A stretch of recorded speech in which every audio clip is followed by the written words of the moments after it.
महात्मा उपासक डॉक्टर सोहनराज तातेड़ पुनरुत्थान और आत्मविज्ञान के बाद अब ला रहे हैं सनातन सत्य, जैसी दृष्टि वैसी सृष्टि, कुदरत, कुदरती रचना एवं कुदरत के कानून से शाश्वत सुख की प्राप्ति। लॉग इन करें www.drsohanrajtated.com, YouTube channel doctor Sohanraj Tated, play store से डाउनलोड करें mobile app doctor Sohanraj Tated. ओम नमो अरहंताणं, ओम ह्रीं नमो सिद्धाणं, ओम ह्रीं नमो आयर्याणं, ओम ह्रीं नमो उवज्जायाणं, ओम ह्रीं नमो लोये सवसाउणं, ऐसो पंच नमोकारो सवपावपणासनो, मंगलाणं च सव्वे सिंह पडमं हवै मंगलं, पडमं हवै मंगलं। ओम नमो भगवते वासुदेवाय, ओम नमः शिवाय। जय सच्चिदानंद। भाइयों और बहनों, मातृशक्ति को नमन। आज का हमारा बहुत सुंदर विषय है चेतन मन, अवचेतन मन और अचेतन मन। फ्राइड, जो कि एक जो है अमेरिका के बहुत बड़े मनोवैज्ञानिक हुए हैं, तो उन्होंने ये 3 तरह के मन बताए। चेतन मन, कॉन्शियस माइंड, अवचेतन मन, सब कॉन्शियस माइंड, और अचेतन मन, अनकॉन्शियस माइंड। उन तीनों तरह के माइंड की, मन की जो है हम आपको चर्चा करेंगे कि सबसे पहले हम लेते हैं चेतन मन। चेतन मन हमारे इस स्थूल शरीर पर काम करता है और पूरे स्थूल शरीर का कंट्रोल करने वाला मन होता है। पहले हम मन की परिभाषा कर लेते हैं कि मनन के पहले और मनन के बाद मन नहीं होता है। जब मनन करते हैं तभी मन होता है। यानी मन एक टेम्परेरी वस्तु है, इसको पैदा किया जाता है, ये पौद्गलिक है, इसका मालिक चित्त है। मन को तो बेचारे को दोष दिया जाता है, डिस्टर्ब होता है, विक्षिप्त होता है, वो चित्त होता है। और चेतना की शक्ति को चित्त कहते हैं। चेतना हरेक को, एक एक कोशिका को शक्ति देती है उसको, जो और हमारे स्थूल शरीर को शक्ति देने वाली चेतना के नाम को चित्त बोला जाता है। तो इसका स्थूल शरीर का मालिक चित्त है, उसका नौकर है, सहयोगी है, वह मन है। और मन है, चित्त के साथ काम करता है। लेकिन आगे मन आता है, जैसे कि दूत होता है। एक राजा अब दूसरे राजा के पास में अपना संदेश भेजने के लिए पुराने जमाने के अंदर दूत भेजा करता था।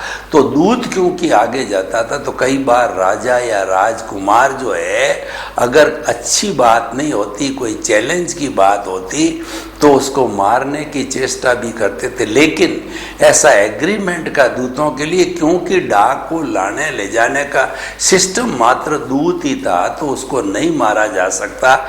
तो ऐसा एक एग्रीमेंट सभी राजाओं के बीच में था कि हमारा दूत है, उसकी कोई गलती नहीं, वो तो बेचारा डाकिया है, वो तो बेचारा मैसेंजर है, वो तो एक राजा का संदेश दूसरा राजा को भिजवाता है, उसको मारा नहीं जा सकता है। तो लेकिन इसीलिए सबसे पहले हमारी बात की अभिव्यक्ति देने के लिए इस स्थूल शरीर के ऊपर मन ही आता है। और इसीलिए मन को दोष दिया जाता है कि मन लोभी, मन लालची और मन चंचल, मन चोर, मन के मते न चालिए, पलक पलक मन और। यानी ये मन है, हर क्षण बदलता रहता है। और इसकी जो गति होती है मन की, वो ध्वनि से भी तेज होती है, प्रकाश से भी तेज होती है। आज यहाँ बैठा और एक क्षण के अंदर वो अमेरिका, जहाँ हमारा मकान होता है, परिचित का घर होता है, वहाँ पर पहुँच जाता है। तो ये बहुत गतिमान है। इसको रोका जाना बहुत मुश्किल है। इसको बंदर की उपमा दी है। बंदर चंचल होता वैसा ही मन चंचल होता है। तो इसीलिए ये जो है मन के मते न चालिए पलक पलक मन और, तो ये मन है वो पलक पलक और हो जाता है। तो ये सारी मन की परिभाषा है। और मन का जो कार्य होता है, दो तरह के कार्य करता मन। एक तो क्या करता है कि जितना भी ज़्यादातर चिंतन होता है, वर्तमान का चिंतन होता है, वह चिंतन करने वाला मन होता है। और दूसरा जो है, कई बार ऐसी स्थिति आ जाती है कि मैं 10 साल का छोटा था तो कहाँ रहता था और मेरी देखभाल कौन करता था, तो हमें भूतकाल की स्मृति में जाना पड़ता है। और 10 साल के बाद में जो मैं व्यवसाय कर रहा हूँ उसका स्वरूप क्या होगा, किस लेवल तक मुझे पहुंचना है, कौन सा परसेंटेज कहिए या कौन सा टारगेट मुझे प्राप्त करना है, तो हम भविष्य में जाते हैं। यानी भविष्य की कल्पना करता है, वर्तमान का चिंतन करता है और भूत का जो है वह कि स्मृति करता है। यह काम मन का है और मन ये सारा लेकर के एक मैनेजर के रूप के अंदर जो है मन ये सारा बुद्धि को दे देता है। तो ये एक मन का कार्य होता है। तो अब देखिए कि ये कार्य मन का हो गया और इससे हमारे स्थूल शरीर काम करने पर ये चेतन मन काम करता है। यानी इस स्थूल शरीर को चलाने का, बोलने का, हाथ पांव हिलाने का, कर्मेंद्रियों का और जो हमारी इंद्रियां हैं उन सब को जो है जोड़ने का काम मन करता है। और मन का एक काम और भी है कि हमारे शरीर के अंदर 5 इंद्रियां हैं, स्पर्शन रसन घ्राण चक्षु श्रोत्राणी इंद्रियाणी। स्पर्शन इंद्री जो है स्पर्श का काम करती है, रसन इंद्रिय स्वाद का काम करती है और घ्राण इंद्रिय सूंघने का काम करती है, श्रोतेंद्रिय सुनने का काम करती है, चक्षु इंद्रिय देखने का काम करती है। इन 5 इंद्रियों कुल 23 विषय, वो आज का विषय नहीं है, उसमें मैं नहीं जाऊंगा। तो इन सब 23 विषयों को ये इंद्रियां ला करके और मन को दे देती। मन का ये दूसरा काम होगा। तो मन है इन विषयों को लेकर के और अब बुद्धि के जरिए जो चित्त के पास जाता है, अहंकार के पास जाता है और फिर उसकी कार्रवाई होती है। तो ये सारा मन का कार्य होता है। तो इसलिए जो है, और दूसरा हमारे इस शरीर के भीतर अंतःकरण होता है जो कि प्रोसेसिंग फैक्ट्री है चार्ज करने की। उसका एक तो जो सहयोगी तत्व है वह भी मन भी है। मन है, चित्त है और बुद्धि है और अहंकार, ये चारों मिलकर के और जो है अंतःकरण बनता है। वो विषय अलग है, हम उसमें नहीं जाना चाहते हैं। तो हमारा ये सारा चेतन मन है वो हमारे स्थिर शरीर यानी जो इंद्रियों का जगत है उसका संचालन करने वाला मन होता है। तो जो कुछ भी चिंतन भीतर से भाव के माध्यम से जो है और हमारे चित्त के स्पर्श के माध्यम से जो भाव है विचारों के अंदर बदल जाते हैं, वो सारे विचार मन के पास में आते हैं। और देखिए कि हम वैसे भी जो है ये हमारा जो स्थूल शरीर है ये पिछले जन्म के कर्म के भुगतान के लिए मिला है। और ये भुगतान में जो डेबिट होता है, क्रेडिट होता है, यानी कोई लेने वाला होता है, कोई देने वाला होता है। तो ये सारा जो होता है वो हमारे जो है वो इस शरीर के द्वारा होता है। तो वो सबसे पहले वो विचारों के माध्यम से होता है। भुगतान का जो मेन आधार है, मेन सोर्स है, वो हमारे विचार है। तो इसीलिए क्या है कि अगर हमारे को जो कुछ भी उदय और प्रारब्ध चल रहा है और जो कुछ भी ऑटो मोड से चल रहा है तो हमको उसके साथ तन्मयाकार नहीं होना चाहिए। तो उसके लिए क्या करें? उसके लिए ज्यों ही भुगतान के लिए मन के विचार बने तो उस मन के विचारों के साथ में आप जुड़ो मत और उन विचारों को बाईपास करो, बाईपास करो, बाईपास करो। जाने दो, जाने दो, जाने दो। विचारों को बाईपास करेंगे तो हम जो है, जो हमारा ऑटो मोड से जो चल रहा है उसके साथ हम तन्मयाकार नहीं होंगे। तो ये हमारे सारा जो है वो चेतन मन की बात हो गई। और देखिए कि चेतन मन के माध्यम से हम और भी कई तरह के काम करते हैं कि जो ये चेतन मन है हमारा, ये जो है वो जो भीतर से भाव आता था उसके अनुरूप जैसे जैसे विचार बनते जाते हैं तो वह उसके अनुरूप जो है ये कार्य करता रहता है। तो देखिए ये बात हमने सारी चेतन मन की करी। और ये चेतन मन जो जुड़ा हुआ है, हमारा जो सबसे बड़ा ब्रिज है वो है हमारा अवचेतन मन। देखिए, जो प्रोसेसिंग फैक्ट्री बड़ी है वो अवचेतन मन की होती है। तो अवचेतन मन से जो है हमारे चेतन मन में आता है। तो कई बार क्या होता है कि कई जो साधक लोग ध्यान करते हैं वो हमको प्रश्न करते हैं कि नॉर्मल रूप में तो हमारे विचारों का तांता नहीं रहता है, पर जब हम अध्यात्म की दृष्टि से मेडिटेशन करने बैठते हैं तो विचारों का तांता फुल स्पीड से चालू हो जाता है। और उस तांता के चालू होने से हम इतने डिस्टर्ब हो जाते हैं कि दिमाग भारी पड़ जाता है और हमें ध्यान छोड़ना पड़ता है। यानी विचारों के प्रवाह को हम कैसे रोकें? तो मैं भी लगभग 30-40 साल से मेडिटेशन कर रहा हूँ। मैं आपको एक सटीक प्रयोग बताना चाहता हूँ कि मन जो है ये बहुत चंचल होता है। तो आपने कभी पतंग उड़ाई होगी तो पतंग उड़ती जाती मंजा आपके हाथ में होता है। जब वो पतंग उड़ती जाती है और आपके कंट्रोल में रहती है, और लेकिन जब आप उस पतंग को टाइट करते हो तो मंजे के ऊपर तो क्या कांच लगा हुआ होता है, तो वह उससे आपका हाथ कटने का डर रहता है, उससे आपके खून आने का रहता है। तो आप तो उसको ढील देते रहोगे, जो पतंग जो है आकाश में चलती जाएगी। तो हम भी यही कहना चाहते हैं कि आपके जितने भी बाहर से विचार आवे तो आप उस विचारों को छुट्टी दे दो कि भाई तुम्हारे जहाँ इच्छा हो, जिस स्थान पे जाना चाहते हो, आप पूरे फ्री हो, आप जाओ, आराम से जाओ, मेरी कोई रोक टोक नहीं। जब आप उसको फुल फ्रीडम दे देंगे तो वो विचार जो है आपके खूंटे बन जाएंगे, फिर वो कहीं नहीं भटकेंगे, आपके दिमाग के अंदर एक जगह स्थिर हो जाएंगे। यानी जो आप ध्यान कर रहे हो, कंसंट्रेशन कर रहे हो, सारा ध्यान उसके ऊपर जो है केंद्रित हो जाएगा। तो ये सारा जो होता है हमारे जो है चेतन मन के ऊपर होता है। अब हम अवचेतन मन पे आते हैं। तो अवचेतन मन है वो पूरी एक प्रोसेसिंग फैक्ट्री है, वहाँ पे सारा कन्वर्शन होता है भावों का कन्वर्शन होता है। तो पहले मैं आपको जो है वो अचेतन मन पे ले जाता हूँ कि किस तरीके से अचेतन मन से अवचेतन मन तक वो भाव आते हैं। तो देखिए कि हमारी जो मूल स्वरूप वाली आत्मा है वो तो अरूपी है, वो क्रिया है, उसकी प्रेजेंस है, और वो स्थायी रूप से जो भूत भविष्य वर्तमान में हमेशा एक सी रहती है। तो उसके साथ में अज्ञान रूपी कार्मण शरीर जुड़ गया है।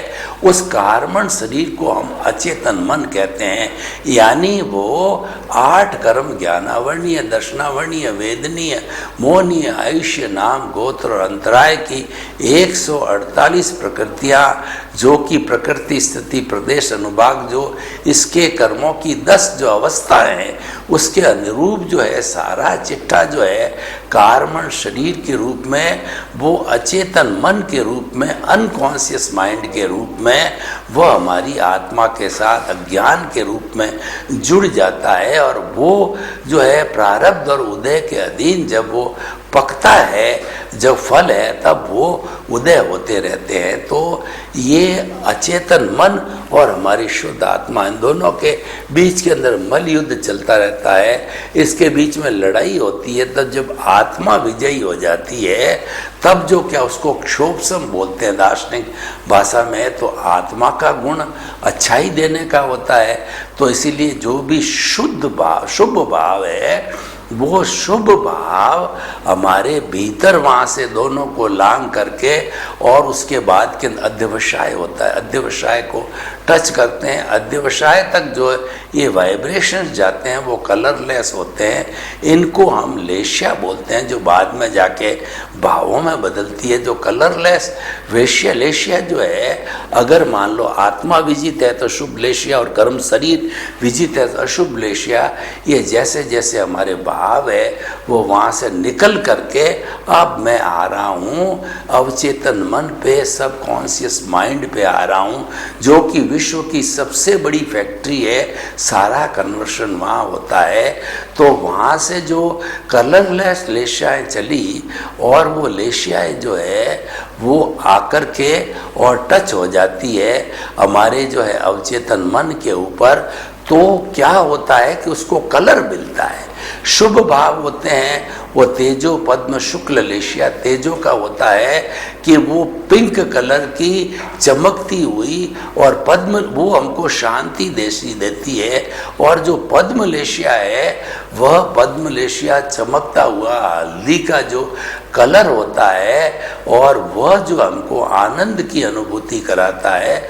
और शुक्ल लेशिया जो हमारी ट्यूबलाइट जैसा वाइट चमकता हुआ कलर होता है, वो प्योरिटी की लेशिया होती है, वो हमको मुक्ति में ले जाने वाली होती है, वो निरालंबन ध्यान वाली होती है।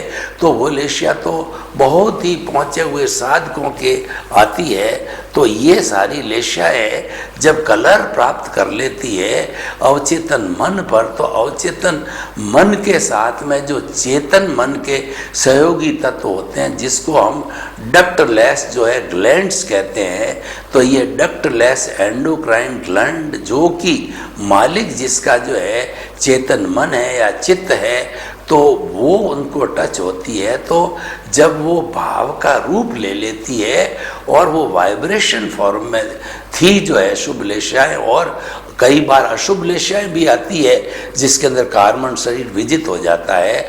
तो वो अशुभ लेशियाएँ 3 तरह की होती है, कृष्ण, नील और कापोत। कृष्ण होती है वो ब्लंट कलर की होती है, और वो जो है पंचेंद्रिय वध, हिंसा, महाआरंभ, महासमारंभ की होती है, यानी वो बहुत ही ज़्यादा प्रभावित करने वाली होती है।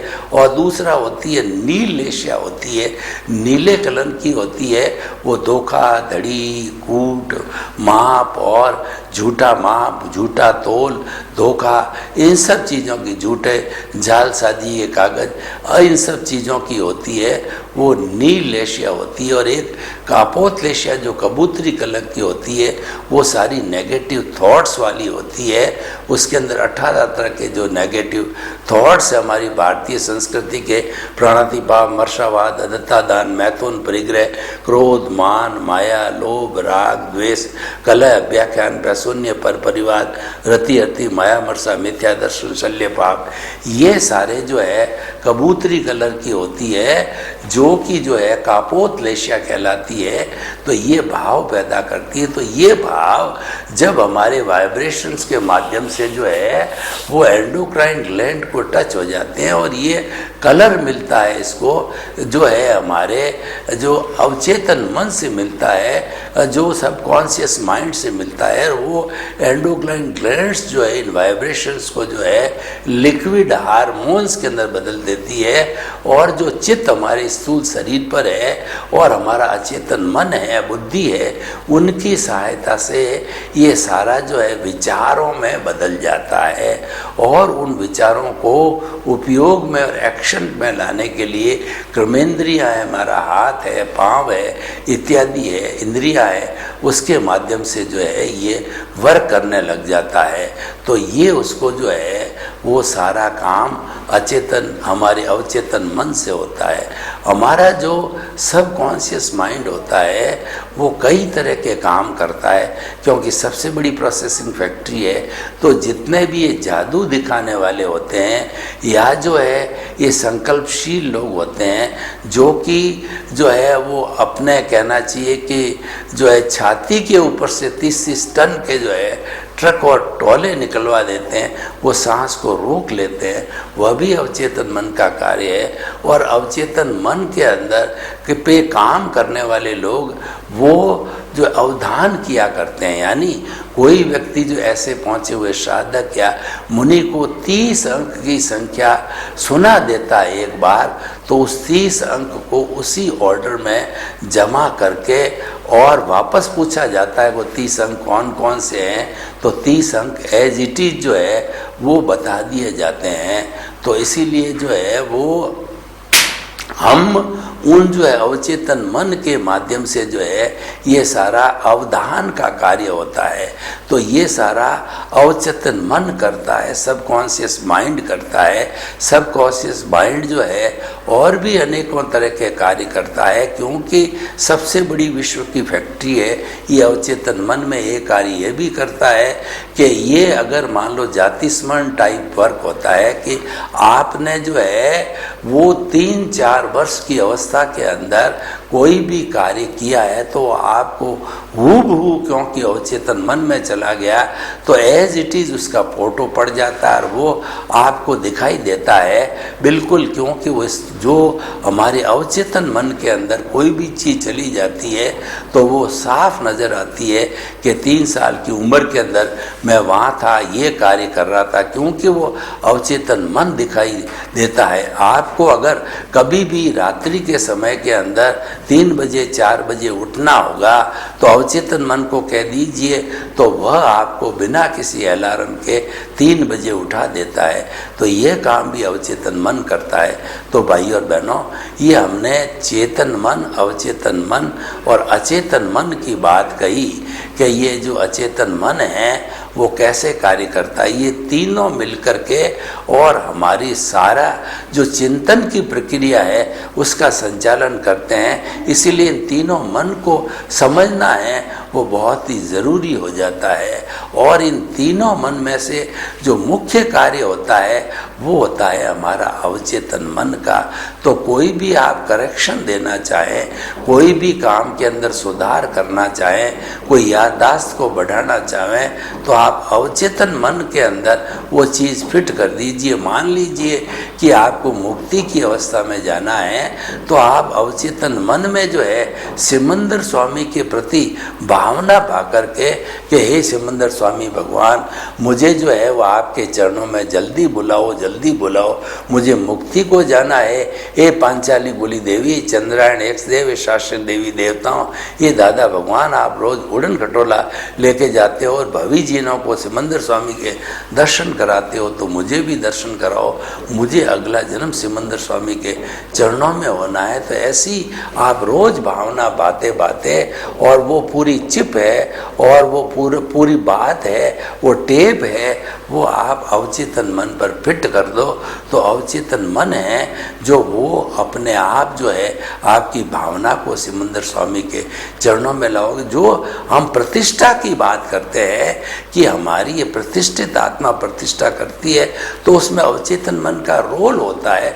उसके माध्यम से कॉजेज डाले जाते हैं और वो एक कॉज को हम कॉज कहते हैं, कई कॉज इकट्ठे हो जाते हैं तो बंच ऑफ दी कॉजेज कहलाता है। और पूरी जो है लंबे समय की बॉडी बनती है तो वो कॉजल बॉडी बनाती है, उसमें अवचेतन मन का जो है बहुत बड़ा रोल होता है। तो ये सारा कार्य जो है हमारा अवचेतन मन करता है। अब देखिए कि अवचेतन मन ऐसे कार्य करते करते और भी बहुत से कार्य करता रहता है कि मान लीजिए कि आपको कोई भी कार्य में सफलता प्राप्त करनी है तो सफलता प्राप्त करने के लिए आपने कोई न कोई भावना बना करके वो भावना आपने अवचेतन मन को फीड कर दी तो अवचेतन मन उसको धीरे धीरे क्रियान्विति जो है करता रहेगा, देखता रहेगा। अब देखिए कि हमारा जो ये सनातन सत्य कार्यक्रम है जो कि यूनिवर्सल ट्रुथ है, सार्वभौम है और ये ultimate reality of the world है, जो कि हम 2 मुख्य सिद्धांतों पर काम करते हैं। पहला तो ये है कि मन वचन काया से मुक्त ऐसा मैं शुद्ध आत्मा हूँ। तो ये भावना आप बना करके आपके अवचेतन मन को फिट कर दीजिए तो अवचेतन मन चाहे रात हो दिन हो 24 आवर्स आपको किस तरीके से, जैसे कोई भी जो है वो हार्ट के ऑपरेशन में स्टंट बिठाया जाता है, वह स्टंट घूम करके और जो उस जो है वो जो उस नली को जो है सफाई करता रहता है, जैसे ड्रेन में सफाई होती वैसे वो सफाई करता है। तो वो अगर आपने फीड कर दिया कि मन वचन का ऐसे मुक्त ऐसा मैं शुद्ध आत्मा हूँ तो वह स्टंट टाइप जो है वो आपका घूमता रहेगा और वो आपकी हर कोशिका को जो है वह इंस्ट्रक्शन देता रहेगा कि तुम ये चिंतन करो, तुम ये महसूस करो कि तुम मन वचन काया से मुक्त है, वो शुद्ध आत्मा स्वरूप हो। और दूसरा जो मुख्य सिद्धांत जो हम लेके चलते हैं कि ये मन वचन काया तथा उससे जुड़ी हुई हर अवस्था मात्र कुदरती रचना है और वह व्यवस्थित है, यानी ये सब कुदरत के ताबे है। इसका क्रिएटर, ऑपरेटर और डिस्ट्रॉयर कुदरत है और वही चलाने वाली है। तो और वो अवस्था मात्र है। जो अवस्था होती है वो विनाशी होती है, वो नाशवान होती। तो अवस्थाएं तो आने जाने वाली होती है, आई और चली गई, आई और चली गई। सुख भी चला जाता है, दुख भी चला जाता है। कोई चीज़ स्थायी नहीं है। स्थायी तो केवल हमारी शुद्ध परमात्मा स्वरूप, भगवत स्वरूप आत्मा ही है जो भूत भविष्य वर्तमान में एक सा रहता है। तो इस तरीके से ये जो जितना भी हमारा चिंतन है हम करते रहते हैं, तो उसको आप अवचेतन मन को दे दीजिए। तो अवचेतन मन है वो अपने आप जो है वो सारा घुमाता रहेगा पूरी बॉडी के अंदर, एक एक कोशिका के अंदर वो भावना, दोनों सिद्धांत घुमाता रहेगा और आपका पूरा जो शरीर है ये सिद्धांत को एडॉप्ट कर लेगा और आपको धीरे धीरे वो प्रतिष्ठा करके जो की गई है उसके अनुसार बना देगा। यानी अल्टीमेटली जब ये इतना परिश्रम करने लग जाएगा तो आपको मुक्ति की अवस्था तक भी पहुंचा सकता है, क्योंकि आपने बार बार स्मरण किया कि मन वचन काया से मुक्त, ऐसा मैं शुद्ध आत्मा हूँ। और दूसरा आपने मन वचन काया कि हर क्रिया को अवस्था मात्र माना है जो कि विनाशी है, समाप्त होने वाली है, तो वो समाप्त होती रहती है। तो भाई और बहनों, हम आपको बताना चाहते हैं कि अवचेतन मन का जो है बहुत बड़ा रोल होता है हमारे तीनों मन के अंदर, और वो ब्रिज है, वो चेतन मन से भी जुड़ा हुआ है और अचेतन मन से भी जुड़ा हुआ है कि जो कुछ भी अचेतन मन में चलता है वह अवचेतन मन में कन्वर्ट होकर के और चेतन मन को आता है। और चेतन मन है 5 इंद्रियों के जरिए चतुष्पर्शी कर्म फुदगल जो खींचते हैं, वो वहाँ से फिर एंडोक्राइन ग्लैंड्स के द्वारा जो उसका कन्वर्शन करके और हमारे अवचेतन मन को देता है, और अवचेतन मन उसकी वाइब्रेशन बना करके शुभ और अशुभ भाव कृष्ण नील कापोतलेशिया के रूप में जाकर के हमारी आत्मा के साथ जैसा कार्बन शरीर जुड़ा होता है जिसके कि विभाग होते हैं, उन विभागों के साथ में जैसा जैसा हमारा चिंतन भाव होता है उसमें जाके मिलता रहता है। ये पूरी प्रोसेसिंग फैक्ट्री है, वो भीतर से बाहर आता है और बाहर से भीतर आता है और चलता रहता है। पर उन सब में तीनों के अंदर जो सहयोगी है वो है हमारे जो है अचेतन मन, अवचेतन मन और चेतन मन है। इनकी सहायता से ही हम भूत भविष्य वर्तमान की सारी योजना बना सकते हैं, समीक्षा कर सकते हैं। तो इन तीनों को जो है फ्राइड ने जो बताए हैं, तीनों मन को समझना बहुत ज़रूरी है, दार्शनिक दृष्टि से भी समझना ज़रूरी है। तो हमने इस पूरे एपिसोड के अंदर ये तीनों मन की सहायता से ये समझा कि हम जो कुछ भी, अगर हम वर्तमान में हमारा भुगतान चल रहा है उससे मुक्त होते रहेंगे तो हमारे नए कॉजेज नहीं पड़ेंगे, और वो स्थिति होती है हमारी, वो ज्ञान की स्थिति होती है। और वास्तव के अंदर मुक्त रहने की स्थिति जब तक ज्ञानी पुरुष हमको ज्ञान नहीं दे देते हैं, हमारी सीट चेंज नहीं करा देते हैं, हमको जो है कर्ता भाव से अकर्ता नहीं बना देते हैं, आत्मपद पर नहीं बिठा देते हैं, तब तक हमारा ये भाव भ्रमण जो कि जन्म जन्मांतर से चल रहा है वो चलता ही रहेगा। तो हम चाहते हैं कि आपका जन्म जन्मांतर का जो है ये दुखदायी जो भ्रमण है ये रुक जाए और आपको शाश्वत सुख की प्राप्ति हो जावे। तो उसके लिए जो है हमें सनातन सत्य कार्यक्रम का सहारा लेना, और ये जो प्रोसेसिंग है ये सारा जो है चेतन मन, अवचेतन मन और अचेतन मन के जरिए ही होता रहेगा। तीनों के अपने अपने काम है। और हमने ये बताया कि मनन से पहले मन होता है, मनन के बाद मन होता है, नहीं होता है तो केवल मन के समय, मनन के समय ही मन होता है, इस बात को समझना चाहिए। यानी हमको मन से अमन बनना है। मन से अमन बनने का अर्थ यह है आपके विचार समाप्त हो जाएंगे, आपको निर्विचारता की अवस्था आ जाएगी, तो आपका जो है निरालंबन ध्यान की अवस्था आ जाएगी, और पतंजलि योग के अनुसार मैं बात करूं तो समाधि की अवस्था आ जाएगी। जब आपका अभ्यास करते करते आप उस अवस्था तक जो है पहुंच जाओगे, तो उस अवस्था तक पहुंचने पर जो है आप मन से अमन बन जाओगे, यानी आप अपने स्वरूप की जानकारी कर लोगे, और वही जीवन का लक्ष्य है। सर्वे भवन्तु सुखिनः, सर्वे सन्तु निरामया, लोक के सब जीवों को सुख मिले, शांति मिले, आनंद मिले, प्रेम मिले, सौहार्द मिले, और हम सभी अपने अपने और दूसरों के अस्तित्व को स्वीकार करके एक शांतिपूर्ण जीवन यापन करें। आपके प्रति मंगल भावना। ओम शांति।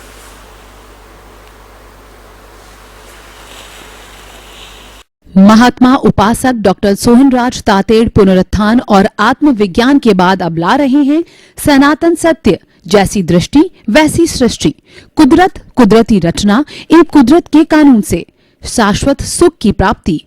लॉग इन करें www.drsohanrajtater.com, YouTube channel doctor Sohanraj Tated, play store से डाउनलोड करें mobile app doctor Sohanraj Tated.